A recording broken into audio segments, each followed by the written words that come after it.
मेरे प्रिय दर्शकों, आप लोग कैसे हैं? उम्मीद है कि आप लोग बहुत ही अच्छे होंगे, मस्त होंगे, स्वस्थ होंगे। दोस्तों, आप लोग का प्रश्न है कि 3 लोक और 14 भवन में कौन से भगवान का राज है? दोस्तों, विष्णु पुराण के अनुसार लोकों या भुवनों की संख्या 14 है। इनमें से 7 लोकों को ऊर्ध्वलोक व 7 को अधोलोक कहा गया है। 7 ऊर्ध्वलोकों का विवरण निम्न है। भूलोक, वह लोक जहाँ मनुष्य पैरों से या जहाज, नौका आदि से जा सकता है, अर्थात हमारी पूरी पृथ्वी भूलोक के अंतर्गत है। भूर्भुलोक, पृथ्वी से लेकर सूर्य तक अंतरिक्ष में जो क्षेत्र है वह भूलोक कहा जाता है।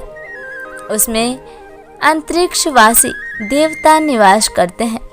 स्वर्गलोक, सूर्य से लेकर ध्रुव मंडल तक जो प्रदेश है उसे स्वर्गलोक कहा गया है। इस क्षेत्र में इंद्र आदि स्वर्गवासी देवता निवास करते हैं। पूर्वोक्त 3 लोकों को ही त्रिलोकी या त्रिभुवन कहा गया है।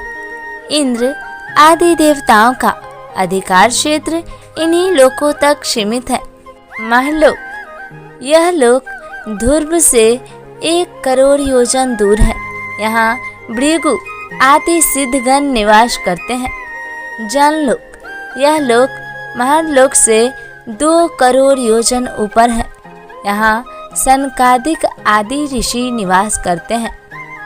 तपलोक, यह लोक जनलोक से 8 करोड़ योजन दूर है। यहाँ बैराज नाम के देवता निवास करते हैं। सत्यलोक, यह लोक तपलोक से 12 करोड़ योजन ऊपर है। यहाँ ब्रह्मा निवास करते हैं, अतः इसे ब्रह्मलोक भी कहते हैं। सर्वोच्च श्रेणी के ऋषि मुनि यहीं निवास करते हैं। जैसा कि विष्णु पुराण में कहा गया है, नीचे के तीनों लोकों का स्वरूप उस तरह से चिरकालिक नहीं है जिस तरह से ऊपर के लोकों का है, और वे प्रलय काल में नष्ट हो जाते हैं, जबकि ऊपर के तीनों लोक इससे अप्रभावित रहते हैं। अतः भूलोक, भूर्भुलोक और स्वर्गलोक को कीर्तक लोक कहा गया है, और जनलोक, तपलोक और सत्यलोक को अकीर्तक लोक। महलोक प्रलय काल के दौरान नष्ट तो नहीं होता, पर रहने के अयोग्य हो जाता है, अतः वहाँ के निवासी जनलोक चले जाते हैं। इस कारण महलोक को कीर्तक कहा गया है। जिस तरह से ऊर्ध्वलोक है उसी तरह से 7 अधोलोक भी है, जिन्हें पाताल कहा गया है। इन 7 पाताल लोकों के नाम निम्न हैं। अतल, यह हमारी पृथ्वी से 10,000 योजन की गहराई पर है। इसकी भूमि शुक्ल यानी सफ़ेद है। वितल, यह अतल से भी 10,000 योजन नीचे है। इसकी भूमि कृष्ण यानी काली है। नितल, यह वितल से भी 10,000 योजन नीचे है। इसकी भूमि अरुण यानी प्रातःकालीन सूर्य के रंग की है। गभस्तिमान, यह नितल से भी 10,000 योजन नीचे है।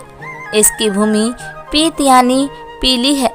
महातल, गभस्तिमान से यह 10,000 योजन नीचे है। इसकी भूमि शर्करामयी यानी कंकरीली है। सुतल, यह महातल से 10,000 योजन नीचे है। इसकी भूमि शैली अर्थात पथरीली बताई गई है। पाताल, यह सुतल से भी 10,000 योजन नीचे है। इसकी भूमि सुवर्णमय यानी स्वर्ण निर्मित है। इन 7 अधोलोकों में दैत्य, दानव और नाग निवास करते हैं।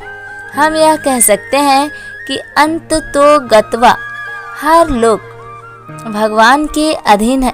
हर ईश्वरवादी ऐसा ही मानेगा। फिर भी हम अलग अलग लोकों की प्रकृति को देखें तो यह मानने को बाध्य होंगे कि जिस प्रकार हमारे लोक में कई राज्य हैं और उनकी शासन पद्धति भिन्न है, और शासक भी भिन्न है, उसी प्रकार से अन्य लोकों में भी यही बात है। पाताल लोकों के वर्णन से प्रकट होता है कि उसमें दैत्यों, दानवों और नागों के बहुत से नगर हैं। इसी प्रकार से स्वर्ग में भी इंद्र, वरुण, चंद्रमा आदि के नगर हैं। ऊपर के लोक, महरलोक, जनलोक, तपलोक और सत्यलोक के निवासी इतने उन्नत हैं कि वहाँ किसी सत्ता की आवश्यकता ही नहीं है। अतः मेरा विचार यह है कि तीनों लोकों और 14 भुवनों पर भगवान के किसी विशेष रूप का राज्य नहीं है। बाकी यदि कोई ईश्वर है तो उसका सब जगह राज्य तो है ही। दोस्तों, हमारा ये वीडियो आपको इसे मानने या ना मानने पे बाध्य नहीं करता है। दोस्तों, जो ग्रंथों में लिखा है वही मैं आप लोगों के सामने प्रस्तुत की हूँ। इसे कृपया आप अपने दिल पे ना लें। तो दोस्तों, इसी तरह के वीडियो को लेकर फिर मिलूंगी अगले वीडियो में। तब तक हंसते रहिए, मुस्कुराते रहिए, कभी अपने लिए तो कभी अपनों के लिए। राधे राधे दोस्तों।